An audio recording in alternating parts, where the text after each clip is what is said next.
warm welcome to everyone.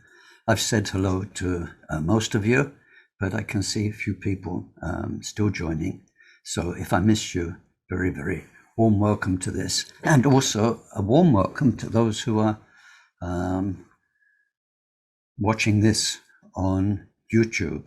Last week, it was quite surprising. There's a couple of hundred people watched on YouTube after the live version. So thank you and welcome. Chenrezik is all about love, kindness, compassion, a lot more actually, but when we start, especially, those are the words that really should resonate in our heart. What are we doing with Chenrezik practice? We are opening up, developing our love, loving kindness and compassion.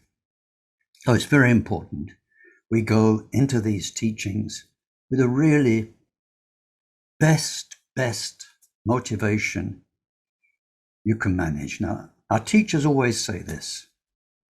I have to say it, but I enjoy saying it. And, it's funny when you are a Dharma teacher, like in Sameling Shrine Room, you're sat there on the cushion and you've got however many faces it is in front of you. So, or when I was an interpreter, you're there with a wonderful teacher, whoever it is. And they're saying, please think so lovingly as best you can of all sentient beings. And you see people kind of sitting there like this. And then we do the prayers and people chant. I suppose you can't tell what goes on in people's minds, by appearances. But somehow you don't pick up a huge wave of enthusiasm, like a room of 100 people caring lovingly for all other sentient beings. So much so you'd think the Sameling Temple golden roof would blow off. It's kind of, he has to say that, and then we sit here, and then we do the prayers. Where are the prayers? And then you mumble something in Tibetan, and you've done it. It's not like that. It's not like that. These are minutes of your precious karma, my precious karma. We're going to croak. We've got an opportunity in this life to do something wonderful, and especially when we're in teachings, when we can meditate in a session. These are such precious minutes. The great karma comes from how we use our mind. I'm sure if you look back on your life, there are moments that marked your whole existence. Maybe with somebody else, maybe with nature, maybe in a shrine room, maybe all alone. What we want to do is to make the coming hour one of those moments by awakening our memories of how much we can love and care for each other. Our memories of contemplating how precious, how rare and unique, rarer than a star seen in the daytime compared to all the billions of stars. We need to do all we can in the next few minutes to wake up our mind, to see what's going on and wake up, learn, take in something like you have been through a desert and you're thirsty. It says this life's so precious, we need to ride it like it's a horse. Walking's one thing. Then a horse turns up. You can gallop. You can go far. So, precious moments. Let's turn our hearts in loving care, as much love as you can muster for each and every living being, conscious being, with such joy that we have Dharma in our lives. You look across this planet, 7 billion people. How many have Dharma? Out of those with Dharma, how many practice it? And out of those practicing it, who has access to such brilliant lineage transmission as we do? Like it or not, this life you have, I have, is rare. It's beautiful. It's a wonderful opportunity, and we must use it to the full. Thank you.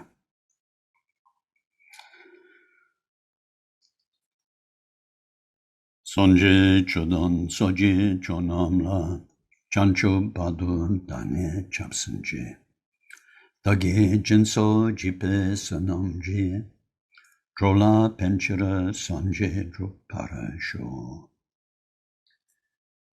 semchen tamche dewa dang dewe judang den para joche dokmal dang dokmal ji judang tralwara joche Dongal me pe de wa tampa dong men chal wara joche. Yerin chadon ne tang chalwe, tang yom chempo la ne pare joraji. Deyata shame shamawati shameta shadru. Om kure marajite kwarota.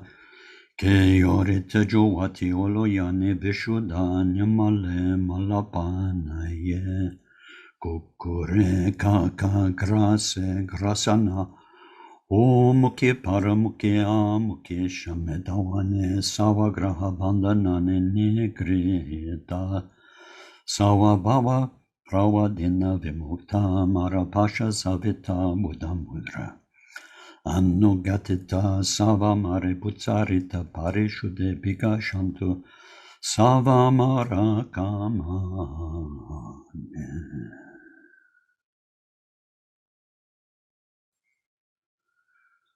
Apalin sawe lama rinpoche dagye chiwara pende denshola akadrin chempo gone chezonte kuson tuche nadrup Saldu sol.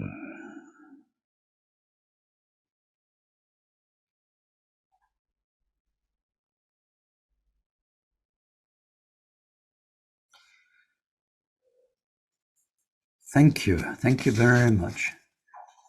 So today, last week, I tried to give a general introduction as to who or what is Chenrezik, where this particular practice comes from Mahasiddha Tangtong Gyalpo, and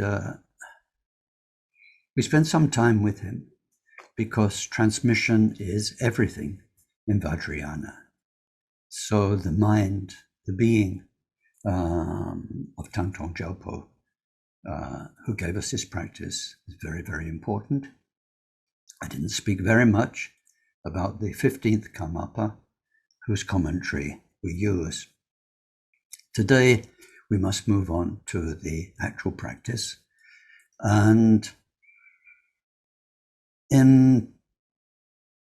I will need in this course to refer you back to previous courses, which are on YouTube, so that you can absorb more detailed information about refuge, about bodhicitta, and other topics like Buddha nature. Now, very recently, we did the 5 Buddha wisdoms, the 5 enlightened families, and we had a nice moment, time to explore what they represent.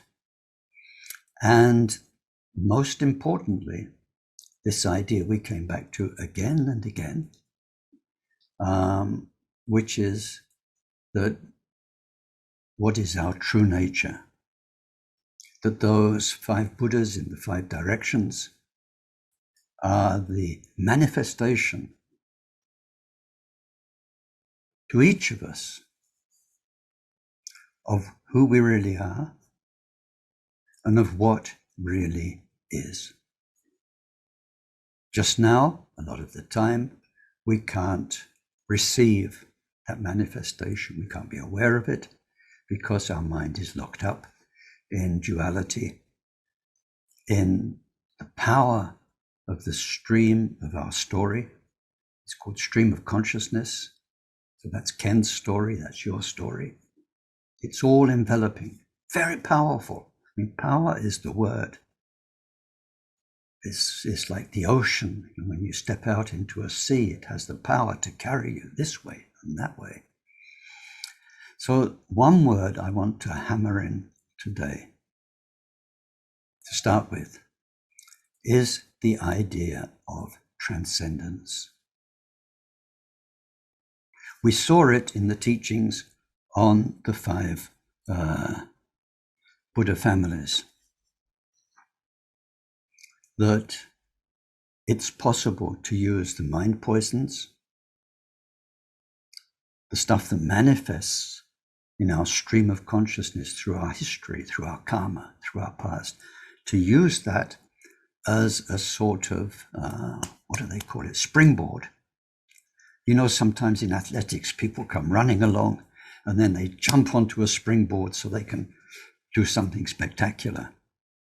Sometimes our own mind poisons, our own stuff, our own complicated personal blah, blah, blah going on can be a springboard into the truth of mind.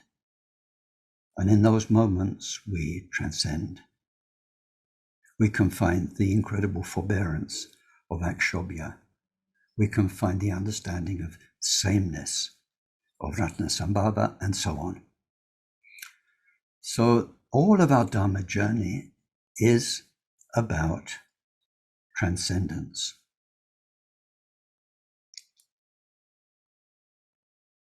What most people are, what we are for much of our day, is a puppet, puppet on the strings, a puppet of our stream of consciousness. Our thoughts, our feelings, our reactions, and our involvement with our own story, which is sort of the movie on screen, inside you and what you're experiencing through your senses. It's unique to you. So normally, very unnormally in fact, but we are caught up in it, totally drawn into it. We like this person, we don't like that person. We're reactive in the way of the 5 poisons. It's so powerful, it has a hypnotic grip. I must avoid stories because I don't have enough time. But I remember in 1970 when I was in India, I got ripped off by a hypnotist. Very clever guy. He just saw Westerners in the street. He had a lot of clairvoyance. So he came up, and before you knew it, you were fascinated. And then he started telling you things about your mother's name and things like this, things he trawled from your own awareness. And somehow the power of the person, you ended up with less money in your pocket. And it's only when they're gone that you realize you've been ripped off and you've been hypnotized. Not just a good scam, a real hypnosis taking over your mind with a powerful mind. So samsara, all of our karma, is like one of these rip-off hypnotists. But we can transcend. Transcend doesn't mean go somewhere else when we're doing Buddhist practice. It means what was deluded, like a hypnotic power or like a dream, we wake up. When you wake up, where does the dream go? Does it still exist somewhere? Of course not. When we wake up, the dream is not there. So when we transcend, it's not like these, what they call them, these drone cameras we have these days, where all of a sudden you rise up into the air and you get an aerial view, like when you practice mindfulness or meditation. And even though your mind is going blah, blah, blah, blah, and going on and chattering, you can somehow be in a serene place above it. Not that kind of transcendence. Something deeper, something more like waking up from a sleep. Not like lucid dreaming, where you're lucid within the dream, but woken up where there is no more delusion of the dream. This is what the word Buddha means. In Tibetan, Sanjay, San means awoken from the sleep of ignorance. You can't be ignorant and wise at the same time. When you wake up from ignorant, you're wise. There's no ignorance left. So when we practice Chenrezik, we are practicing in order to transcend this stream of consciousness, which if we just let it carry on, is going to drag us into endless existences. And the opportunity, the sacred opportunity of this life, it will bring some blessings, it will bring some positive karma, but it maybe will not bring all of the fruition, the change which will shape all of your future lives. So although, the reason I'm telling you this is we are learning how to do the Chenrezik practice. So there are these Tibetans. I mean, they could have been Eskimos, they could have been Japanese, they could have been South Africans. Doesn't matter that they're Tibetans, doesn't matter that they come from the roof of the world and all of that cultural stuff. We're very fortunate that they held and preserved these teachings, but Chenrezik is universal. So we're not here learning a Tibetan Buddhist practice so that we can just join in our Dharma centers. We're not becoming more and more Tibetan. We are waking up our minds. It's about your mind. And as we'll see when we come to the refuge teachings, it's not that Chenrezik is somebody out there, but Chenrezik is the goodness in you and in me, and in particular, the kindness. And what we'll be learning through Chenrezik practice, and more than that, not just practice where it's a ritual, as I mentioned last time, not the same ritual we do day after day, year after year, and we don't change, and we do it the same now as 20 years ago. Not that. Chenrezik is the only path of practice you'll ever need, a path whereby we are non-stop learning, growing, maturing, developing through the Chenrezik practice. Not a repeated ritual like taking a shower every day, but something that actually takes us to more and more transcendence so that we get out of the trap of samsara's incredibly powerful hypnosis. Because, as I mentioned in all my courses, Mara, evil, samsara, meaning what? Our damaging habits.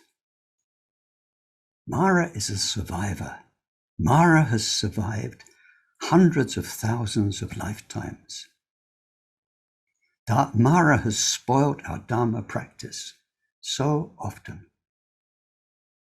I've seen it in a lifetime of Dharma centers.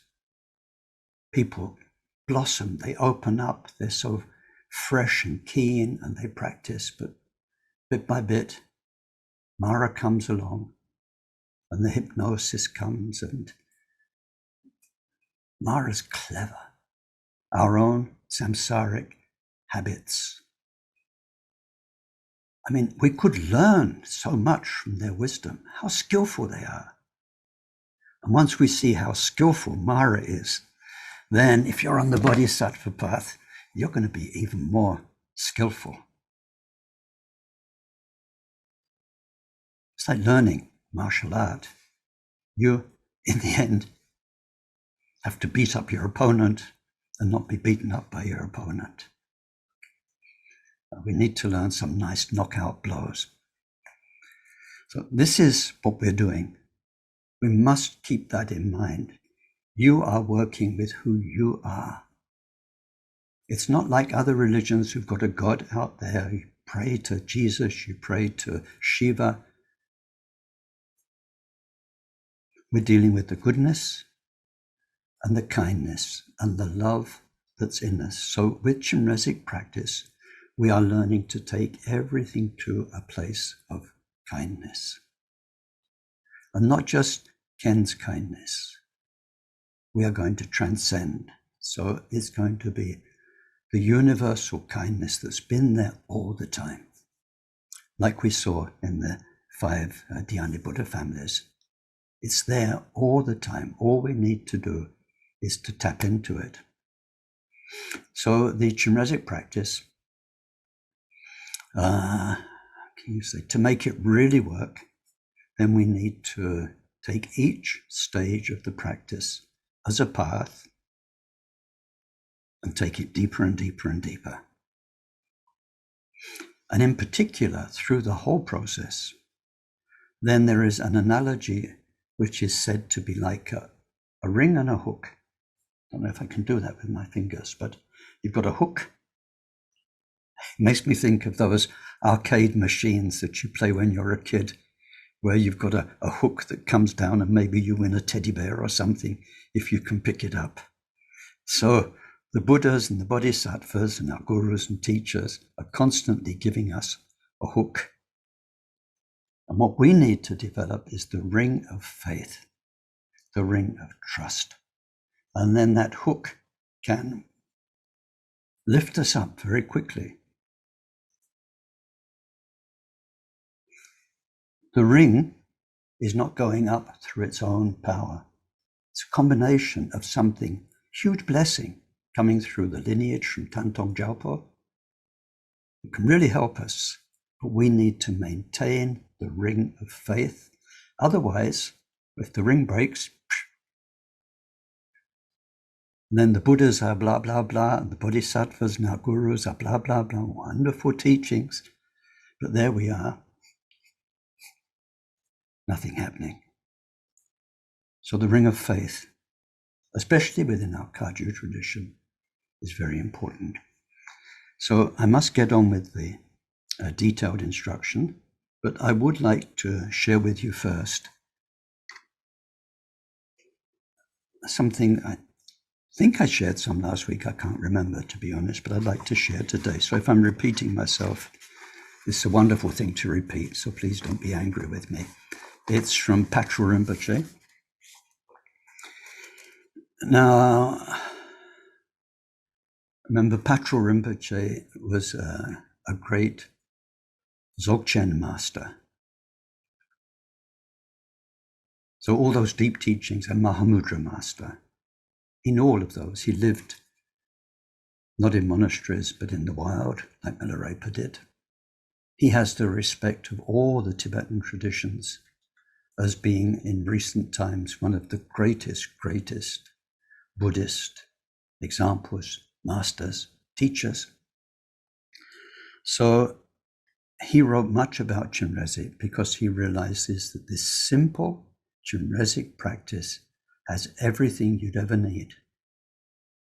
And he says so very vividly in his verses in this text I'm going to read from, Heart Treasure of the Enlightened Ones. So I just want to read you a bit. You remember last week, I said how Tangtong Gyalpo was a direct emanation of Chenrezik, and in another way of Guru Rinpoche. So he says, Chenrezik has appeared in this dark age in the person of Guru Rinpoche, whose wisdom, whose compassion and power are swifter than those of any other Buddha. Chenrezik manifests infinite forms, kings, spiritual teachers, ordinary men and women, wild animals, even mountains, trees, bridges, whatever is necessary to fulfill sentient beings' needs. Even a cool breeze in scorching weather, or a soothing moment of relief during a painful illness are manifestations of Chenrezik's compassion. Similarly, Chenrezik's 6-syllable mantra, Om Mani Padme Hum, is the compassionate wisdom of all the Buddhas manifested as sound. Within it is contained the essential meaning of all 84,000 sections of the Buddha's teaching. Of all the many mantras of various kinds, such as awareness mantras, dharanas, and secret mantras, not one is superior to the 6 syllables of Chenrezik. The great benefits of reciting this mantra again and again are mentioned in the sutras and the tantras. It's said that to recite the mani even once is the same as reciting the whole of the 12 branches of Buddha's teaching. Reciting the 6 syllables of the mani perfects the 6 paramita and firmly blocks any possibility of rebirth in the 6 realms of samsara. It's a simple practice, easy to understand, accessible to all, and at the same time it contains the essence of the Dharma. If you take the mani as your refuge, both in happiness and in sorrow, Chenrezik will always be with you. You will feel more and more devotion without any effort, and all by itself the realization of the Mahayana path will arise in your being. So I want you to read that.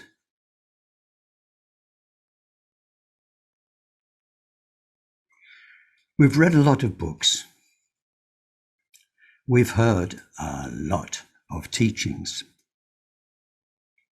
But it hasn't been of much benefit in really transforming our being. If you leave the doctor's prescription by the bedside, it won't cure your illness.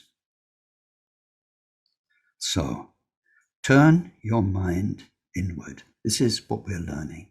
How to turn our mind inward rather than being hypnotized outwards by the dream of samsara.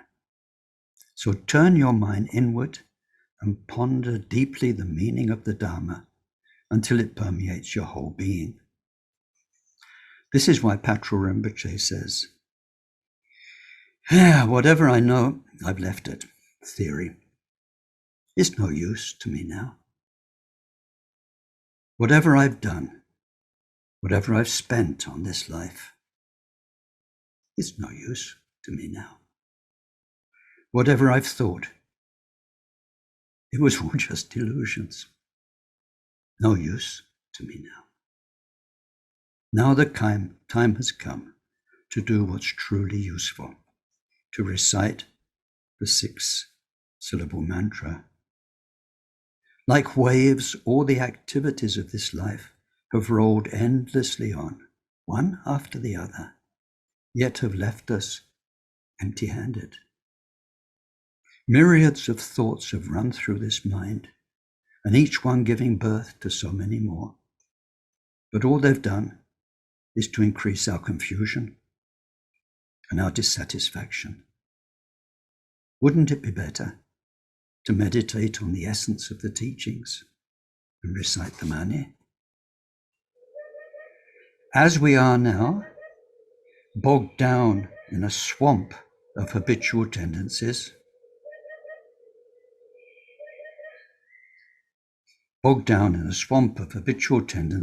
and trapped in the bonds of our passions, we are neither free enough nor strong enough to be able to liberate sentient beings from samsara. We have to look for help. Not just any kind of help, but the unfailing help of Chenrezik. So then the verse is, the only never-failing, constant refuge is the 3 jewels, and the 3 jewels' single essence is Chenrezik. With total, unshakable trust, the ring of faith, with total unshakable trust in Chenrezik's wisdom, convinced and decisive, recite the 6-syllable mantra. So this is a wonderful text from Dugo Chenre's, Rinpoche's commentary on Patrul's verses. He was a very, very wonderful teacher. I had the joy and the privilege of being with him for a time. And so even though he's renowned as such a wonderful teacher of Dzogchen and holder of so many lineages, he has no doubt that this seemingly simple practice of Chenrezik could be everything, should be everything we ever need. Everything you or I ever need to climb our way out of the hypnosis of samsara and find the truth of our mind that always was, a place of total kindness and wisdom. So the Chenrezik practice is really, from our point of view, whatever you're going through, whatever your own life brings you as experience, we're learning to go to a place of serenity and wisdom, but more than anything else, loving care. Bring everything into love, and we will find the answers that Chenrezik brings. So now for the actual practice, then it's very simple. And all we're looking at here, as I mentioned last week, is Tangtong Gyalpo's practice. When you go to a Dharma center, you get stuff before, you get sometimes lots of stuff afterwards, ending prayers, beginning prayers. They're not from Tangtong Gyalpo. Just his practice we are looking at. That is everything you'll ever need. So we can break it up into 4 or 6 sections, each with their own character. When we look, we won't do it this time, but if you look, how can you say it? Analytically at the Chenrezik practice, as I mentioned last week, we are looking almost at a template of our own development. In the first part, Refuge and Bodhicitta, then we are, as we start out, here we are, somebody in samsara, discovered the Dharma, we need to start somewhere. We live in a very, very dualistic reality. We are quite separated from our own true Buddha nature. So we relate to Chenrezik quite far away, as other, as incredibly magnificent. And we take refuge and we make the Bodhisattva vow. And then in the next step, Chenrezik becomes much closer. It's much more intimate. And so on and so on. And by the end, we have become who we truly are. And then that's not quite the end, because once you've become who you truly are, it's just the beginning. And I remember Dugo Chensi Rinpoche saying that. It's one of the quotes that stuck in my mind, because he said when I forget the age, it was about 16, he was a teenager. He said, my guru introduced me to the true nature of everything. In that moment, I understood everything. My journey was complete. He said, now I'm an old man. And I realized that in that moment of being introduced to Buddha mind, my journey was just beginning. And I don't know if that makes any sense to you, but it made a lot of sense to me. Because once we have broken through the shell of ignorance and found the truth of Buddha mind, the Buddha families, and all of that, then we have a long way to go. And this is the nature of the bodhisattva levels. How can we apply that in this stream of life which still manifests to us so that we can benefit others? And there's no quick fix. Every new person that a partially enlightened being meets presents a new challenge, a new doorway to skill. So at the very end of our 6 parts of Chenrezik practice, or 4 parts, we learn about bringing the power of Chenrezik and Om Mani Padme Hum into daily life, not just to liberate ourselves in daily life, but how to bring it in wisely to help others. So the first part of the practice is Refuge and Bodhicitta. So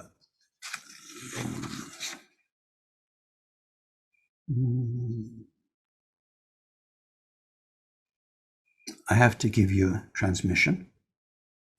I mean, you will have had it if you've had the empowerment, but the text, which we learn in Tibetan, because then you can join in, whether you're in Poland, whether you're in Scotland, you can join in the Dharma Center. We can all sit down and do Sonje Chodan Soji Chonam La. It's like Latin in the old churches. So it is. Now, can you please repeat this after me so that you've got the transmission? Okay, as best you can. It's Tibetan, but do your best. Sonje Chodang Soji Cho Nam La Changchup Padu Dani Chapsunche Dagi Gomde Jipe Sunam Ji Rola Penchera Sonje Rup Para Sho. Now, when we join in with the prayers in the center, we do all 4 lines of those, one after the other, 3 times. No choice. Otherwise, you get left behind, or the prayer leader goes on. If you're in some Dharma centers which will remain nameless, you can barely keep up, let alone do anything with the words, or there's not much time. But now, and this is very, very important, we are practicing, learning to practice Chenrezik as a path. So we don't do it like we do it when we're joining in the Dharma Center. We have so much to learn. So much to learn. So first of all, this 4-line prayer, where does it come from? Well, of course, it comes from Tangtong Gyalpo. He gave us these words of practice. But there's kind of something behind it. It's almost like another prayer that you will have done many, many times if you're in the Tibetan Buddhist context, which is Sonje Chodan Soji Chonam Na Janchu Badu Dani Chalsunje Dagi Jinso Jipe So Namji. Now Jinso means through generosity and so on. So when we do that prayer, we're saying, I take refuge in Buddha, Dharma, Supreme Sangha. Through the practice of generosity and the other paramita, may I become Buddha to benefit all beings. So it's that prayer where the 3rd line has been modified. So we don't say through generosity and the 6 paramitas. We are saying through this meditation and mantra recitation. So I'll come back to that later because it's very, very important. Now, that prayer that's been modified, where we say through the practice of the 6 paramita, may I become Buddha to benefit all beings. This, by minds greater than ours, is traced back 3 cosmic eons to when the Buddha of our age, Shakyamuni, first took the Bodhisattva vow. So it's a lovely story. He encountered the Buddha of the time. They say his name was also Shakyamuni. He wanted to have the same name because he was very, very inspired. It's like these days, if you met Karmapa and you wanted, when I become Buddha, I want to be called Karmapa, or I want to be called Taisitupa, or whatever. So he was very inspired. He was very poor.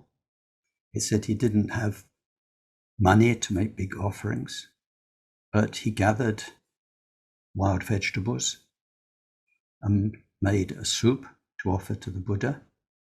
And he twisted aromatic grasses, dried aromatic grasses, and lit them to make incense. And then after that, he said these famous words, that I take refuge in the Buddha and in the Dharma and in the most wonderful assembly. And through my practice of the 6 paramitas, 6 transcendent perfections, may I become like you. May I become like Buddha, so as I can help all beings. So the power of that initial promise carried Shakyamuni all the way to the enlightenment that has brought us such benefit. And it's said that by us repeating it, there's great blessing. Our minds join into the brilliant blessing of Shakyamuni's own itinerary, his own story. This prayer we get through great masters, in particular in Tibet through the master Atisha. So he formulated that very widely used epitome of taking refuge and of giving rise to the bodhisattva mind. So here we're going to modify it a bit to show that all of our journey through the 6 paramitas will be accomplished through practicing Chenrezik visualization and mantra recitation. That's what we're saying. It's a commitment. So let's look into that in more detail. So what is our path of training? We are going to separate the first 2 lines, refuge, from the last 2 lines, bodhicitta. And when we are training, we're going to just do the first 2 lines again and again for as long as it takes. We're going to study refuge so that we understand what we're saying. We understand what we're taking refuge in. What is Buddha? What is the Dharma? What is the Noble Sangha? We have so much to learn about them. And then from our side, what does taking refuge mean? What does it mean to take refuge in them? It's not like if you become a Boy Scout or a Girl Guide and you do the thing, what is it, dip, dip, dip, dop, dop, dop, and you're kind of, I belong to the gang. Taking refuge isn't just that. Now, my own teacher, Akon Rinpoche, and then another one of my teachers, Taisitupa, made it clear again and again that taking refuge could be all you need. Forget Chenrezik practice. All you need to become Buddha. Meaning that there's no way any of us here can say, I've done that. You may have taken the refuge ceremony. You may have become a Buddhist, but you haven't a clue what taking refuge really means. I can say that with confidence because I heard it from people who are very trustworthy. You'll only really know what taking refuge means. This is what my teachers told me. When you become Buddha. Because when we take refuge, we're taking refuge in Buddha. But we have barely met Buddha. We have no idea of everything that's in the Buddha mind. We did a course just now on the 5 Buddha families, but we didn't scratch the surface of what Buddha really means. And it's only like when we study the 440 verses of Buddha nature teachings to get some idea of the Buddha mind, then we realize much more what we're taking refuge in. So in our training, and let's imagine ideally you've got lots and lots of time, you'll get the first part of the practice right before you even go on to anything else. You won't rush it. It won't be a formality. It won't be just words. It's like those of you who are doing the 111,000 or however many it is refuge prostrations practices. You'll know that as we take refuge again and again, it can get deeper and deeper and bigger and bigger. And that's just a beginning. So we need to do Sonje Jurnal, Soji Jurnamla, Jancho Badu Dani Chapsunje. Then we stop, and whatever we learned yesterday or today or in the last week that took our understanding of refuge deeper, we think about it. Ideally, you think about it till tears come to your eyes and your hair stands on end. How wonderful the Buddha, in this darkness and misery of life, this valley of tears. How wonderful that there is enlightenment, that someone achieved it, many, many others have achieved it, and that we can too, and we need to take refuge in it. So we need to learn first what is Buddha. And not just to learn the facts, but to dwell in deep contemplation until those facts come to life. So at first we need to know Buddha Shakyamuni. We need to know the 12 main phases of Buddha's Shakyamuni's life and their importance, because each phase has a meaning for the Dharma teachings. So much to learn.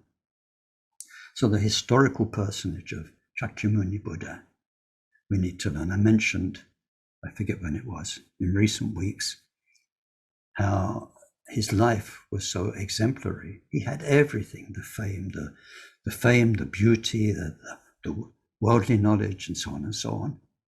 And he needed that in order to be able to convince people, yeah, but that's not it. And so on. So anyway, we need to understand the life of the Buddha, the 12 deeds of the Buddha. It's beautiful to read more and more and more about it, because somehow the feel of Shakyamuni Buddha comes through, and the purity, power, complete lack of selflessness, complete dedication to others comes through the more and more. It's like reading Milarepa's story or Karmapa's stories.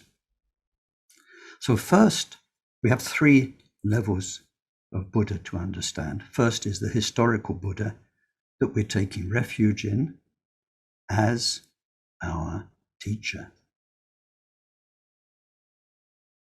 The word for Buddha in Tibetan is Trungpa, it means teacher. So we need to think Buddha's not a savior. It's different from other faiths. There's not God up there or Jesus who can save you. There's not a somebody who can zap you and you're fixed. Buddha is a teacher. Buddha's only our teacher if we learn. If you've got somebody going blah, blah, blah, blah, blah, and you don't learn, that person is not a teacher because you've learned nothing. That person is a blah, blah, blah person in your life. No matter if they're Karmapa or Rinpoche this, as long as we don't learn, they're not a teacher. So the Buddha is there to teach us how to free ourselves, but we have to do it.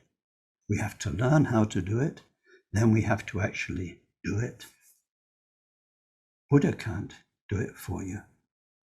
Think about it, we wouldn't be here. We'd have been done already. There's been so many Buddhas. If they could do us, they'd have done us, and we wouldn't be here studying Dharma with Ken Holmes. We'd be gone. Buddha is a teacher, so we learn about the historical Buddha. We think about, yes, he taught. Who did he taught during his life? How did the teachings become encapsulated? How were they carried down through the lineages? How we get them these days? And then I take refuge, then I'm not really taking refuge unless I learn. And very vividly learn by applying the teachings to the stream of consciousness, conscious experience that we're in, your story, my story. That's level one. But then we need to understand that, yeah, but it's not about Prince Gautama. Many people have become Buddhas. They don't need to be Indian. They don't need to be princes. It's about what Gautama uncovered, discovered. You know, we saw in the 5 Buddha family teachings, it's always there, all the time, all the time. Guru Rinpoche is there all the time. Tara's there all the time. All the Buddhas are there all the time. We have to discover that. So what was it that Shakyamuni discovered that made him the perfect teacher? So there we look at the Buddha in terms of what happened to his mind. And we understand that through the teachings on the 3 kayas, the 3 ways Buddha, mind, is embodied. Now, I don't have time to do that today. I'd refer you back to the course on refuge that I gave that's on YouTube. There's a lot everywhere in books and so on. But we need to learn more and more about the 3 kayas and then sit in deep contemplation to think, what the hell's going on with those? What is Sambhogakaya? What is Nirmanakaya? What's Dharmakaya? And how can they exist together, inseparably? And then what's Svabhavika, which is the one essence of all those 3? So over the weeks and months of taking refuge, we need to understand what is Buddha as the 3 kayas. Then, once we've got the historical Buddha and the 3 kayas Buddha understanding, then the 3rd is understanding the Buddha nature teachings. Now, these are deep.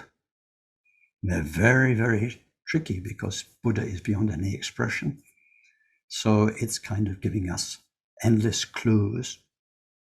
Trungpa Rinpoche once said the Buddha nature teachings, it's as though there's a mystery person in a house. Nobody ever saw that person. It's a very big house, big high walls around it and so on. And everyone wants to know who lives there, and the press get onto it. So, you know, the paparazzi and the investigators. And it says, so then they're looking at the laundry that goes on the line. You know, what size are they? What do they wear? What's their taste like? And then when the dustbins come out, you start going through the dustbins. What do they eat? What have they thrown away? And then you start tapping into their telephone line and their messages, and what are they saying and what do they sound like? But nobody actually ever directly sees who that person is, even though they're there with their cameras all the time waiting. But nevertheless, through all the different clues, including how clever this person is at not being photographed, through all the different clues, then we have some appreciation. We can see by the underwear on the line that it's a man, not a woman. And we can see by the food that's coming out in the dustbins, probably a vegetarian, and so on and so on. So we get something, but you never actually get to meet the person. So Buddha mind is so subtle, so subtle. We can't express in words. We can't think it. No matter how long you sit down and you daydream and you think about Buddha, lovely fantasies, But the real Buddha mind, we can only get clues about Buddha's great love because he taught everyone uncompromisingly, without any favoritism, caring for every tiniest insect, worst people in the world, murderers. Then we can understand something. There's one very good Zen teacher who once said, really there aren't Buddhas, there's only enlightened activity. It's a deep saying. It's a deep saying. It's not like a Buddha you can go and meet, but the manifestation of Buddha mind in its activity, compassion, love, is something that we can learn about. So when we come to the Buddha nature teachings, then we see step by step the qualities of Buddha mind, the manifestation, the activities, 10 chapters going into detail about our own Buddha nature, and so on and so on. So the Buddha nature teachings are one of the finest things you'll ever study. If you're in the Kammakaju tradition, then there are 3 main areas of study which are famous for our tradition. One is Gampopa's teachings on the path or the stages. Another are Maitreya's teachings on Buddha nature. And the third one is the Karmapa's teaching for those further down the path, the yogis, called Profound Inner Principles, about our channels, chakras, our microcosm, macrocosm, and so on. These 3 texts, the Buddha nature teachings, are very vital for us. They form part of our Chenrezik training. So once we know more and more about the historical Buddha and the 3 kayas, and then Buddha nature, that actually you are Buddha. You have all that you learned about Shakyamuni and the 3 kayas is there inside you. It's like a buried treasure. This is what the Buddha nature teachings tell us. They paint a picture of a really poor man in India. If you've been to India, you may see people with just a hut, 1 cooking pot, sleep on the earth, no bed, who goes backwards and forwards, maybe like some of these rickshaw drivers, scraping a living. What they don't know is that buried underground beneath the very hovel they live in is a treasure that was buried there years and years ago. And so it says there's a spirit, a deva that comes along and says to this poor man, you can just imagine it, somebody skinny as a rake, exhausted from working all day long, says, you'll never believe this, but there's a treasure buried under the ground. And yeah, sure. Right. No, really and truly, it can change your life forever. Right. What do you need to do? What do I need to do then? Dig. And so, but that's hard work and I'm exhausted. Yeah, but if you dig, you'll get it. And so you did, and so on and so on. You can follow through the analogy yourself. So with the Buddha nature teachings, we realize that we have this all inside us. And the goodness, the kindness, the love of Chenrezik, to which we can bring all of our samsara. It's there, just waiting to be used. So once we've studied Buddha, then we need to study Dharma. I don't have time today to develop that. But of course, Dharma is so vast. The 12 main sections, the 84,000 teachings, and so on. The 3 baskets, what's really going on in there, what they're addressing inside us, our main poisons and so on. There's so much to learn about Dharma. The more we learn about it, the more we realize that it's the changeless, universal truth. That's why we take refuge in it. It's reliable.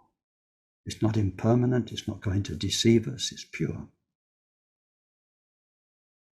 And then the noble Sangha are those who have realized their Buddha nature without doubt, without confusion. And they can help us do the same. Such precious human beings in our lives.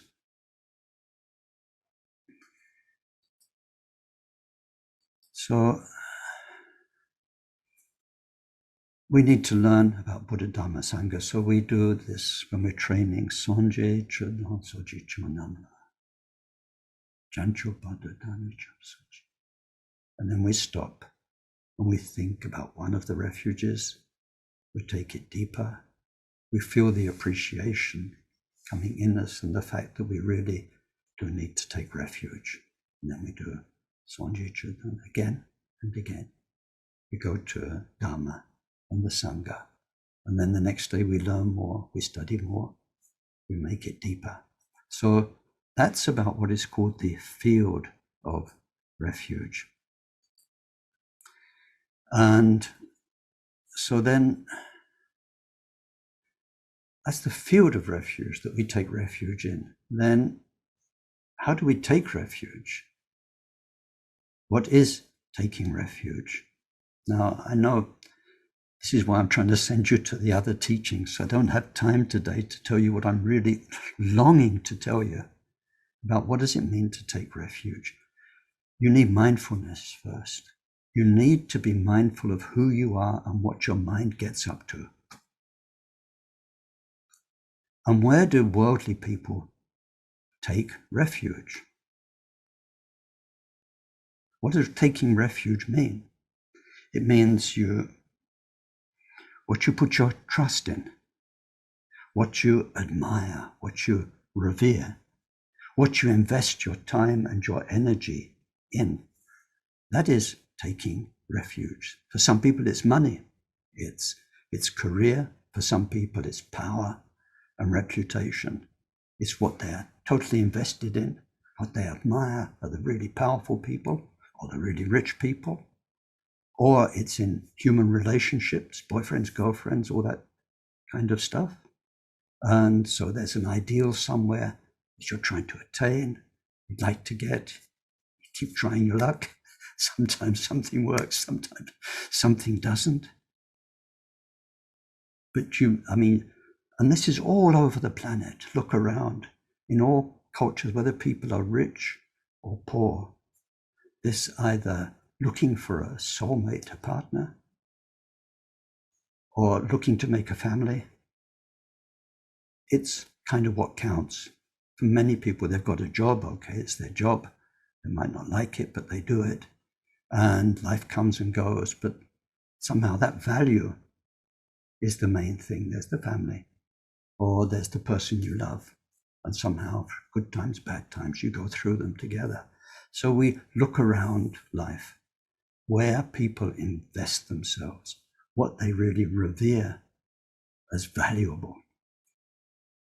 You see, we call the three refuges, they're called ratna in Sanskrit. It means really precious is what you hold as precious. So the three most rare and precious refuges, what we hold as valuable. When we explore the term kuncho, we have 6 definitions of what valuable means. You value it, so we won't go there today. But when we take refuge, we look around us, and then, most importantly, we look in us. What do I really want? What am I really putting on a pedestal? Now, of course, I know, because I'm a Buddhist, that I'm putting the 3 jewels and the 3 roots on a pedestal. But really and truly, just between you and me, and quite honestly, what's really important for you? What inside are you really dreaming of? What are you investing your energy, your karma, your life resources, the cash capital that your past karma gave you? Where are you investing it? This is what we mean by taking refuge. So we must examine that. And as we do the 2 lines, Sanje Chudan Sachi Chonamla, Jancho Badu Dani, Chapsun Che means I entrust myself to that. It means letting go, putting yourself in the hands of the Buddhas, the Bodhisattvas. So we need to explore the fields of refuge, Buddha, Dharma, Sangha, and then what really taking refuge, entrusting yourself to them means. And it means letting go, because we're in the hooks, the hypnosis of samsara. It's very clever. It doesn't want to let you go. So as we think about taking refuge, we're thinking about no matter what comes, whatever this life brings, I'm doing this. And later on we'll see, why am I doing it? It's so that my life becomes a true treasure for everybody, including myself. This is the only way. Now, then we think, now what am I taking refuge in? I'm on a Vajrayana path. So we have what are called the three jewels that all Buddhists take refuge in, the three most rare and precious refuges, Buddha, Dharma, Sangha. But then also the gurus and the yidams and the protectors. So we need to understand what's gurus. What are yidams, and what is Chenrezik as a yidam? And Chenrezik is our main yidam. What does yidam mean? And then, as the word protector also means guide. It's quite interesting. What will guide us and protect us in the Vajrayana fold? So we have what are called the three roots, and the three roots of what we want to accomplish in Vajrayana come in particular through the guru and the protectors, and then all 6 refuges are embodied in the guru. So then Chenrezik becomes our guru, or the way we envisage our guru. For instance, if your guru is Taisitupa, how Taisitupa will manifest in your life to bring out the best in you, to bring out the loving care in you, to bring out the goodness in you. So Chenrezik, we're taking refuge in. I thought I'd have a lot more time. And I thought this morning we're going to do Refuge and Bodhicitta. But anyway, you're getting the idea, because bodhicitta, last year we did long courses on it. An overview of bodhicitta, aspiration bodhicitta in a few Saturdays, practice bodhicitta as the 6 paramita. All of that is on YouTube. So if you're really going to do the Chenrezik practice, then you have time, you've got the rest of your life to learn about bodhicitta. But it's the same thing. When we come to the next 2 lines, then it says, Dagi gomde jipe sunam ji drola penchera sonje druparisho. Through this practice and recitation, may I achieve enlightenment to benefit all beings. So there we are learning about bodhicitta, all those things I just mentioned, aspiration bodhicitta, practice bodhicitta, 6 paramita. But what we're saying, day after day, as we learn more about bodhicitta, is through this practice, the visualization, mantra recitation, and all the other instructions, through this practice and this practice alone, may I go all the way along the bodhisattva path to enlightenment, to help all beings. Now this is very, very important. My teachers tell me this should be the case with every practice, that when you do it, you think this is all I'll ever need. And then you can trust it completely. You're not thinking, am I missing something? Is there something more attractive over the hill? Or I'm doing Chenrezik, but they just went to India and they got Kala Chakra transmission. You know, it's like I came up with a 5 card, the 5 of diamonds, and they've got the joker, or they've got the king or the queen or something. There is no hierarchy. This is why Patrul, who knows all that stuff, great master of all of it, all the transmissions, says, Why? And then so many teachers, and I'm sorry, it's so contradictory what they say. I mean, it's funny in a way. It's very true. They say the problem with Tibet is we all did too many practices. They say it's a joke amongst Tibetan lamas that we've got a mound on the head, not because we're Buddhas, but we've received so many empowerments where we've been banged on the head by the ritual vase. We got this empowerment and that, and we got this one from that master and this one from that master. And Tibetans collected them and they do lots of practices.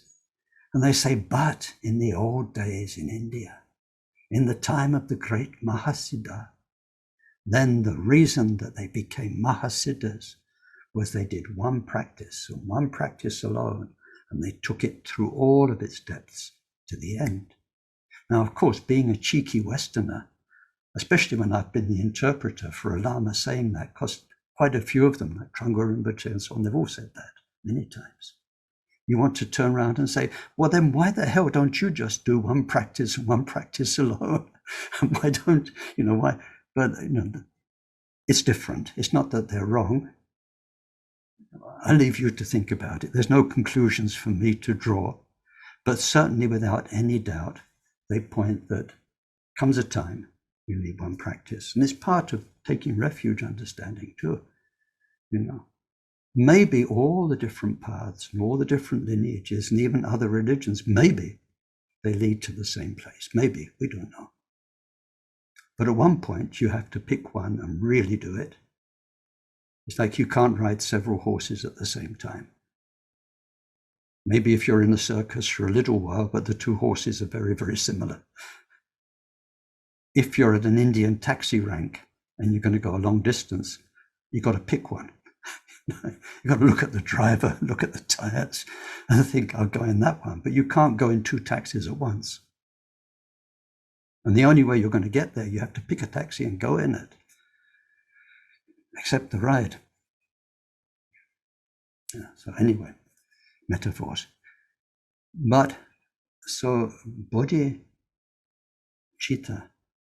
we are saying through this practice alone, through the wonderful Om Mani Padme Hum and everything it means, through identifying, not visualizing, identifying with Chenrezik, then through that alone, we will find our own Buddha nature completely.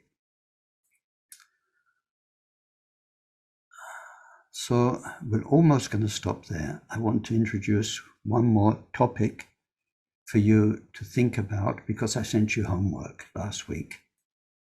And it was to learn to draw the Hri syllable, because next week we're going to use it.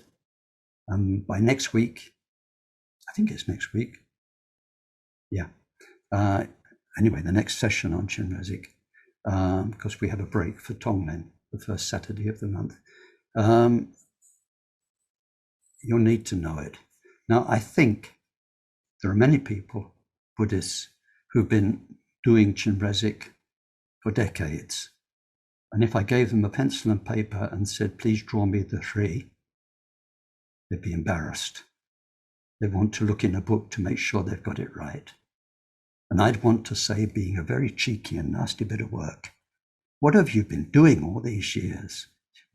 Chenrezik starts with the Hri. It's fundamental to the practice.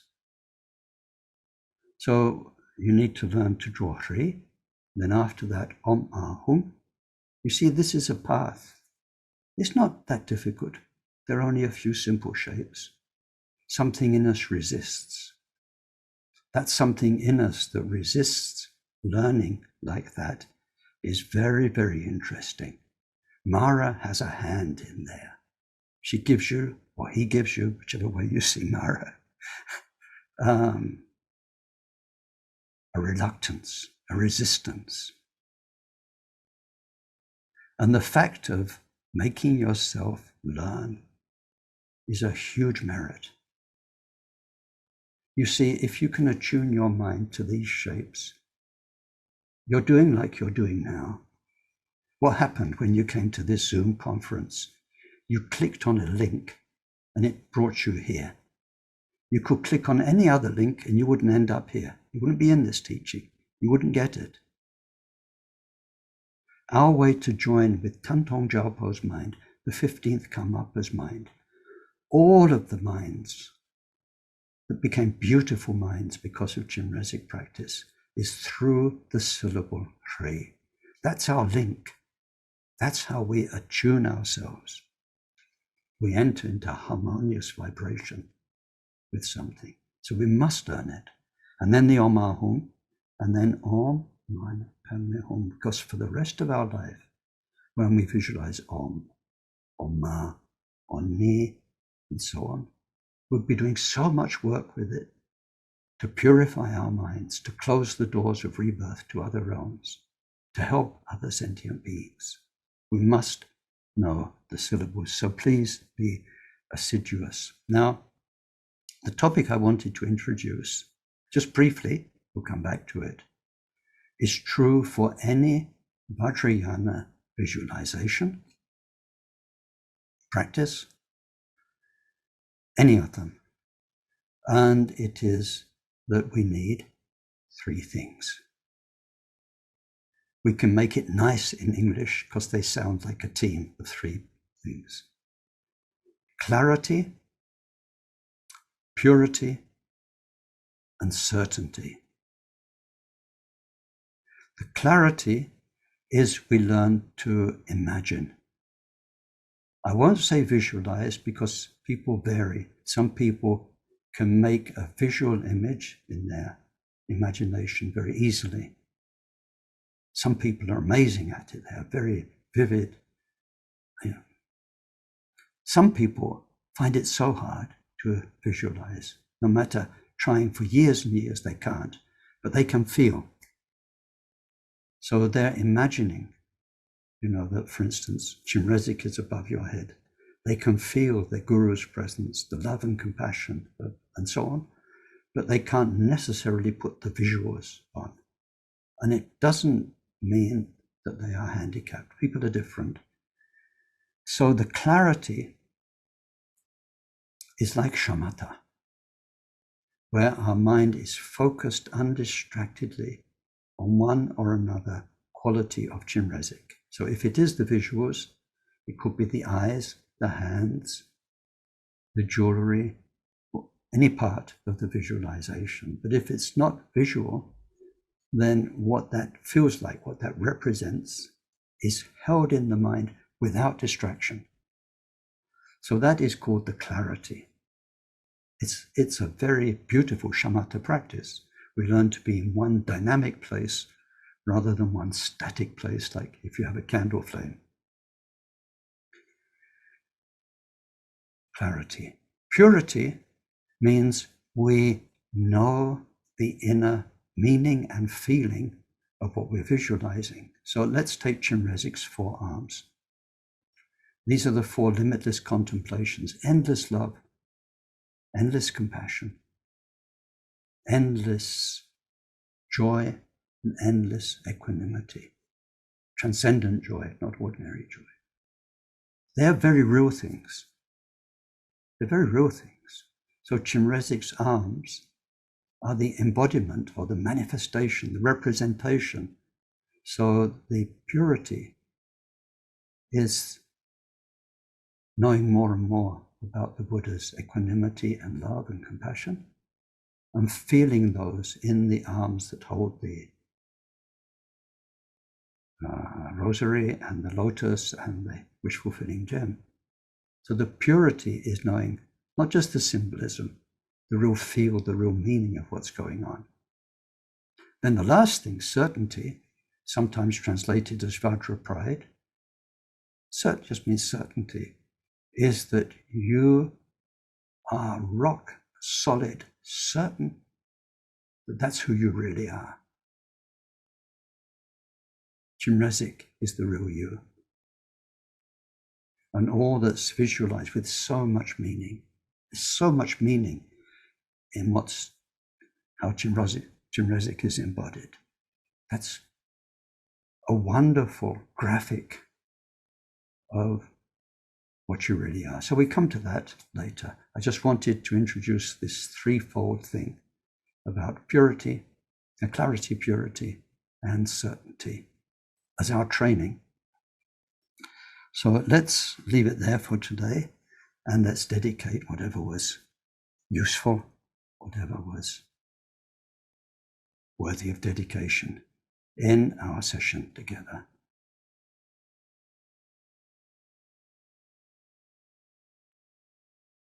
Sonam diye tamche zikpane topnenye pedranam pamchene je ganga chipalap trukpaye sipe sole trowadro warasho chanchob semcho rinpoche ma jepanam jejochi jepan nyampame padam kongne kongdo alwarasho